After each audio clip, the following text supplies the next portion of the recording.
This is the Iron Will Report for the week ending April 21st. In this week's report, central bank digital currencies are here. Canada is leading the world in going cashless in a move toward totalitarian control. Justin Trudeau's wallet of bills, an extensive report on all the censorship bills currently before the House and Senate to rob us of our rights. Big pharma companies are turning on each other in a flurry of lawsuits, and much more. I'm Iron Will, and this is the counter-narrative news that mainstream media won't report and the government doesn't want you to hear.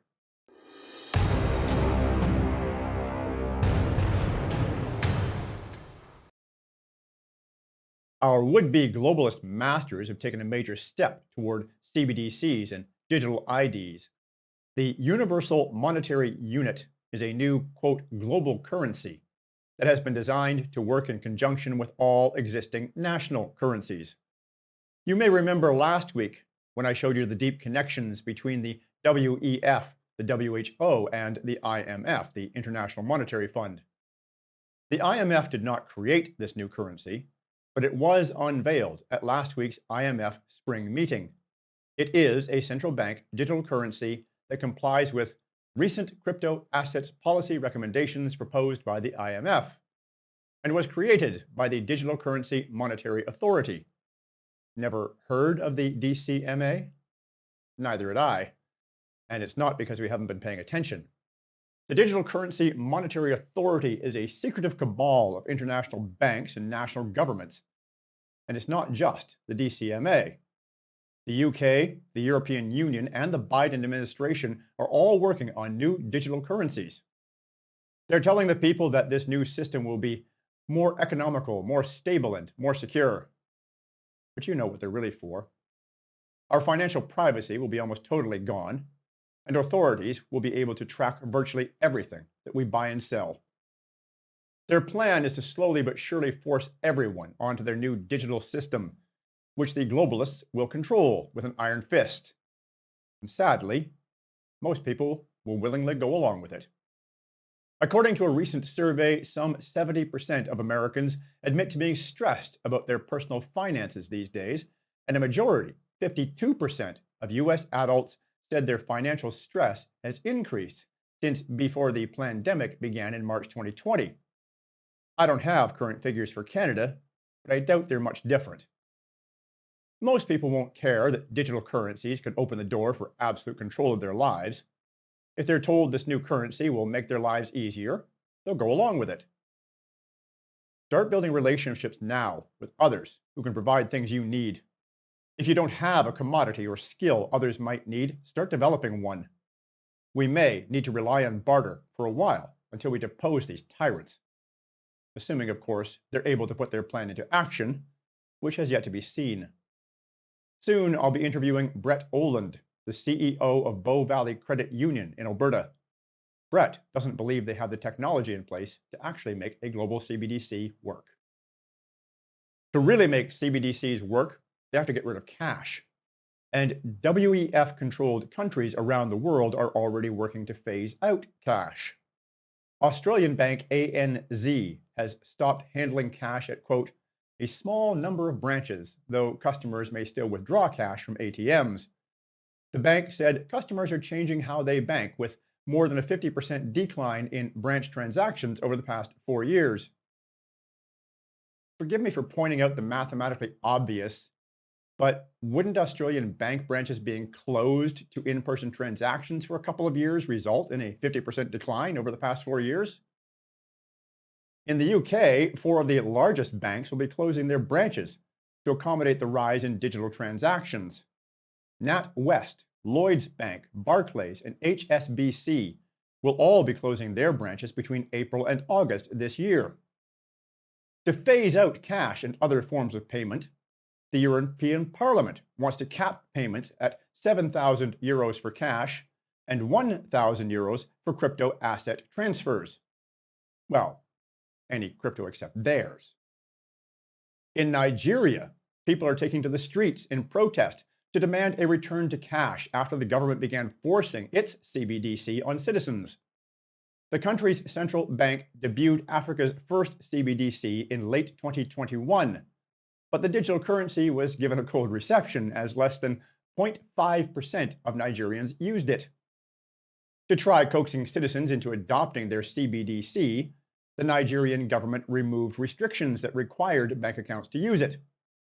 When that didn't work, the government offered discounts on cab fares if riders used their CBDC to pay.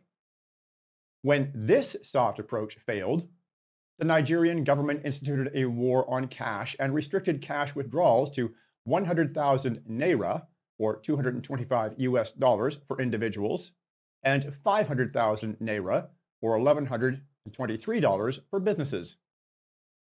In completely unrelated news, at the same time, the government was redesigning the currency, which reduced banks' cash reserves while they waited for the new design. In a report by Frontline News, Israel has already begun restricting cash transactions and even the amount of cash citizens can keep at home. As reported in Globes, Israel's business news service, the law for the reduction of cash use was formulated in order to change citizens' consumption habits and promote the use of digital means of payment as a means of paying in the future. The Israeli government's propaganda is that this will prevent money laundering and tax evasion, by which they mean it will prevent freedom and privacy. And lest you think that Canada isn't yet on board with this, the fact is we're leading the way. Our government just isn't talking about it. While I couldn't find any references to Canada currently moving toward a national CBDC, aside from the obvious that our government is owned and controlled by the WEF, we are already one of the most cashless societies in the world. By 2025, cash is projected to make up only 3% of all point-of-sales transactions in Canada, the lowest cash payment rate in the world.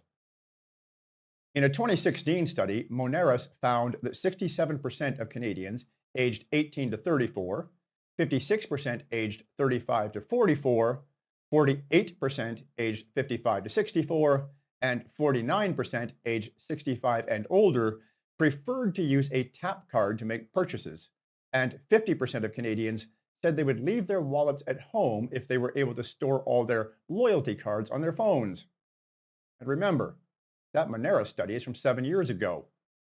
Cashless payments have increased substantially since then. So much so that Canada now has cashless, staffless stores. Aisle 24 is a cashierless, cashless, small format grocery store with 15 locations in Ontario and Quebec, but another 75 franchises available across the country. In aisle 24, you sign up for an account via its app, enter a store via the app, shop for what you need, and check out at a self-serve machine. Notice that. You enter the store via the app. There's how their control mechanism will work. Cash gets phased out. Everyone is forced on central bank digital currencies and digital IDs, which lead to social credit scores.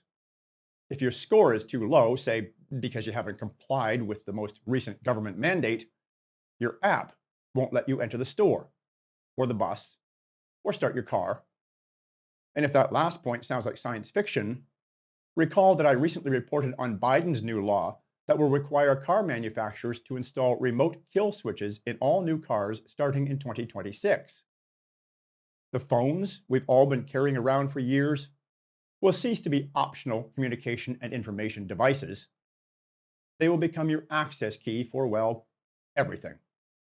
An access key monitored and controlled by the government. If you're in Alberta and know anyone suffering from clinical insanity and who is therefore planning to vote for Rachel Notley and her never-ending debt party in the upcoming May election, remember last week when I showed you the video of Counter Signal founder and reporter Cian Bexty when he asked Calgary Mayor Jyoti Gondek about her policy of defunding the police and Gondek walking away from the podium rather than answer the question? Seems that wasn't enough for Notley, Alberta's former disastrous premier and current NDP candidate. Last weekend, Notley had Cian removed from the press pool before making an announcement on Calgary funding. Bexty planned to ask about the anti-police statements made by Notley's party member candidates. But Notley's team not only refused to entertain his questions, but Notley had security handcuff Bexty and forcibly remove him. Bexty is an accredited journalist. Notley also accused the Western Standard of violating the Human Rights Code in Alberta and refused to answer their questions. Undertaker, we'll go this way. Okay. Don't need to put your hands behind your back. Rachel Notley needs to answer questions. All day, all night, over the last week, she has been harping on Danielle Smith, saying Danielle Smith is not taking questions from the media, not taking enough questions. Well, Rachel Notley can take 20 questions a day from the CBC, but what does it matter? The CBC will ask her about how racist Danielle Smith is and how evil her economic policies are. But if I dare to ask Rachel Notley about her candidates' defund the police history, well, I get thrown out. I get dragged out of a press conference, just like Justin Trudeau. Not that I'm accusing Rachel of being a hypocrite, because I don't have to. Here's Miss Notley herself in a recent statement. Listen, leaders who have nothing to hide do not run from the media. And quite frankly, even leaders who have made mistakes ultimately demonstrate the strength of their leadership by showing accountability and engaging with the people who they are seeking the support from. And so I think that Danielle Smith demonstrated that she neither has the strength of leadership to show accountability and that she has also got something to hide. Notley was referring to a press conference where Danielle Smith limited journalists to one question each due to time constraints in order to be sure every member of the press got a chance to ask at least one question. Perhaps it's just a coincidence that Rachel Notley is listed on the WEF website and quoted in a WEF article published in 2015 when she was Premier of Alberta, where she was quoted on her completely unrealistic plan to replace 2/3 of Alberta's coal power generation with unreliable and exorbitantly expensive wind power by 2030. 2030. Would that be Agenda 2030, Rachel? Just days before Twitter applied CBC's government-funded label, more on that later, Conservative leader Pierre Poilievre proposed cutting subsidies to the CBC and eliminating payroll rebates for private publishers. He claims that the CBC is, quote, biased and negatively affects other media outlets, including Canadian Press, which is owned by federally subsidized publishers. Poilievre also suggested that media outlets with conflicts of interest should check with Parliament's Ethics Commissioner. He believes that a market-driven media based on subscriptions, advertising, sponsorships, and donations is preferable to government subsidies. Thanks, Pierre. Subscriptions at my site are just $9.95 a month. Even today, as it's spiraling into the ground, the Calgary Herald still charges $14 per month for a digital-only subscription.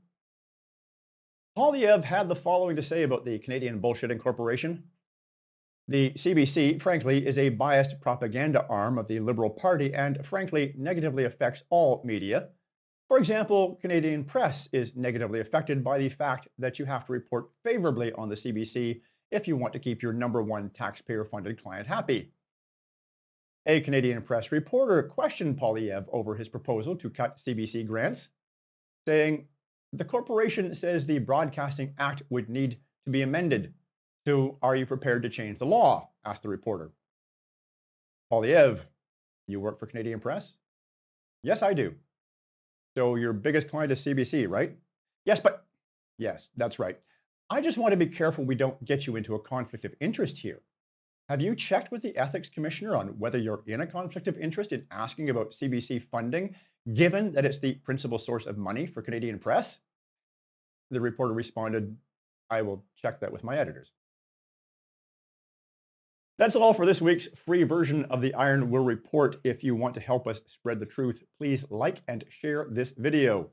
Social media algorithms promote content based upon how many likes and shares they get. So please take just a few moments to do that and help us share the truth with others. In this week's members version available at ironwillreport.com, an extensive report on Trudeau's wallet of bills, the current list of proposed censorship bills in Canada. Further details on Elon Musk labeling the CBC as state-sponsored media. Youth across our country are starting to speak out against the transgender movement and institutionalized grooming. Our government's own statistics show that COVID deaths are up dramatically since the introduction of the vaccines. Big pharma companies are starting to throw each other under the bus in a flurry of lawsuits. A Scottish man is denied a blood donation because he wouldn't reveal his pregnancy status. And Bud Light's $6 billion man. Interviews coming up next week, the third and final interview with AI expert Mark Davidson, where we reveal the real motivation behind the globalist agenda. This is one of my most important interviews yet for those of you who want to understand what their ultimate goal is. And Trudeau impersonator and professional award-winning Canadian jazz musician John Stetch is cancelled by other musicians for his political views. Memberships at ironwillreport.com are just $9.95 per month with a 15-day free trial. Get the truth that mainstream media won't report and our government doesn't want you to hear. I do not accept corporate or government money in any form. Our efforts at ironwillreport.com to bring you the truth are entirely funded by memberships from people like you. This is your guarantee that we're working for you. Help us to spread the truth by supporting independent media. Sign up today for a 15-day free trial. Unsubscribe anytime in the first 15 days and you will not be charged. You are also not locked in and can cancel your subscription at any time.